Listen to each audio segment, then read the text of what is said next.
जैसे ही IBPS PO main examination का admit card out हुआ, साथ ही साथ एक इन्फॉर्मेशन हैंड आउट भी जारी कर दिया गया IBPS के द्वारा, जिसमें कुछ बदलाव किए गए हैं एग्ज़ाम पैटर्न के बारे में, मेंस एग्जामिनेशन पैटर्न के बारे में। तो इस वीडियो में यही चर्चा कर लेते हैं कि क्या क्या बदलाव हुए हैं और आपको ये ज़रूर से क्यों देखना चाहिए।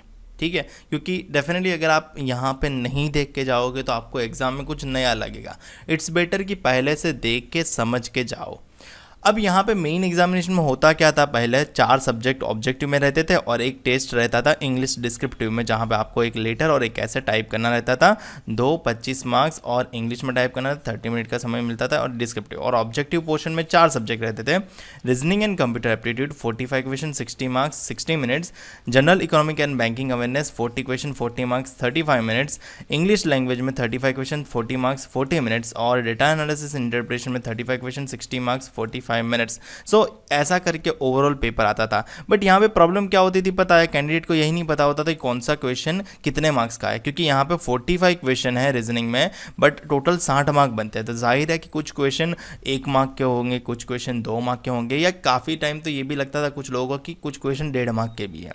सो ये क्लैरिफाई करने के लिए इन्होंने क्या किया, सेक्शन ए और सेक्शन बी का इंट्रोडक्शन किया। तो यहाँ पे क्या होगा कि सेक्शन ए में आइदर सारे 1 मार्क के क्वेश्चन रहेंगे और सेक्शन बी में आइदर और सारे 2 मार्क के क्वेश्चन रहेंगे। ठीक है, ये वाइस वर्सा भी हो सकता है जैसा कि मैंने बताया। तो आपको ये जनरली परसेप्शन यानी आपको आइडिया मिल जाएगा कि कौन सा क्वेश्चन 2 मार्क्स का वेटेज है और कौन से क्वेश्चन के 1 मार्क के वेटेज है, और जिससे आपको काफ़ी हद तक बेनिफिट मिल जाएगा। क्योंकि आप चाहो तो 2 मार्क के क्वेश्चन पे इम्पोर्टेंस दे सकते हो, या फिर 2 मार्क के क्वेश्चन पे चांस लेना है कि नहीं लेना है वो भी आप डिसाइड कर सकते हो। तो आपके लिए काफ़ी बेनिफिशियल है, क्योंकि आपको अगर पता रहेगा तो आपको तुक्का मारना है कि नहीं मारना है वो भी पता चलेगा। काफ़ी टाइम क्या होता है, हम 1-2 क्वेश्चन में तुक्का मार देते हैं, तो ये चीज़ हमें आइडिया रहेगा। या काफ़ी टाइम हमें ये भी आइडिया रहता है कि हमें 2 मार्क के क्वेश्चन पहले करने हैं। सो इंग्लिश लैंग्वेज में भी सेम रहेगा, सेक्शन ए और सेक्शन बी, और डेटा एनालिसिस इंटरप्रिटेशन में भी सेक्शन ए और सेक्शन बी करके रहेगा। टोटल आपके 155 क्वेश्चन बनते हैं, बट सामने 200 मार्क्स बन जाते हैं। तो डेफिनेटली कुछ क्वेश्चन 1 मार्क के रहेंगे, कुछ क्वेश्चन 2 मार्क के रहेंगे, तभी आपका टोटल बैलेंस आउट 200 मार्क का बनेगा। और टाइम जो है सेक्शन वाइज तो है ही, ओवरऑल टाइम 3 घंटे का मिल जाएगा। और इसके बाद आपका डिस्क्रिप्टिव पेपर शुरू हो जाएगा। डिस्क्रिप्टिव पेपर में आपको एक लेटर और एक ऐसे टाइप करना रहेगा। 2 क्वेश्चन 25 मार्क और 30 मिनट का समय। सो ओवरऑल आपके 225 मार्क्स का पेपर बनता है। 3 घंटे 30 मिनट्स का आपका टोटल ड्यूरेशन बनता है। ठीक है, अब इसके साथ कुछ लिखा गया है, the test of reasoning ability and computer aptitude English language data analysis and interpretation are divided into 2 parts. यहाँ पे यही लिखा है कि ये जो है ना, ये फर्स्ट वाला टेस्ट, थर्ड वाला टेस्ट और फोर्थ वाला टेस्ट 2 सेक्शन में डिवाइड किया गया है, section A and section B. All question in both section A and B are compulsory.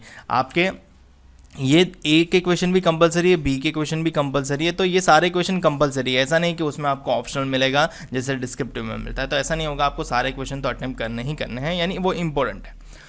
Some question will be 2 marks and some question will be 1 marks. So यहाँ पे इन्होंने ये clarify तो नहीं किया है कि सेक्शन ए में 2 मार्क के रहेंगे या सेक्शन बी में 1 मार्क के रहेंगे, 1 मार्क के रहेंगे।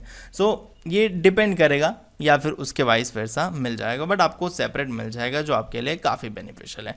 अब काफ़ी लोगों को ये पेनल्टी रॉन्ग आंसर के लिए भी कुछ अपडेटेड है, ये पूछने का मन करेगा। सो पेनल्टी वहाँ पे रहेगा ही रहेगा, 0.25 of the marks assign that question. 0.25 यानी 1/4 बोला है, तो 1/4 यानी 1/4 ही होगा, यानी 2 मार्क का क्वेश्चन होगा तो 1/4 होगा 0.5 मार्क, और 1 मार्क का क्वेश्चन होगा तो 1/4 होगा 0.25। ठीक है, फिर ऐसा नहीं कि 2 मार्क में भी 0.25 जाएंगे, 1 मार्क में भी 0.25 जाएंगे, ऐसा नहीं है। 1/4 है, तो आपको ये चीज़ समझना रहेगा। ठीक है, सो यही है जो सारा चेंज हुआ है IBPS PO mains examination pattern में, जो नया इंट्रोड्यूस हुआ है वो मैंने आपको बता दिया। कॉल लेटर डाउनलोड करने की लिंक आपको डिस्क्रिप्शन में दे दूंगा, या फिर मेरे टेलीग्राम चैनल पे भी अपलोड है। टेलीग्राम चैनल का नाम है IBPS गुरुजी। तो ऐसे ही और अपडेटेड इन्फॉर्मेशन जानते रहने के लिए हमारे चैनल को सब्सक्राइब ज़रूर कर लीजिएगा, और हमारे इंस्टाग्राम पेज को भी फॉलो ज़रूर कर लीजिएगा, क्योंकि वहाँ पर मैं होता हूँ most of the time online और आपके सभी क्वेरीज का आंसर तुरंत कर देता हूँ। मिलते हैं अगले वीडियो में।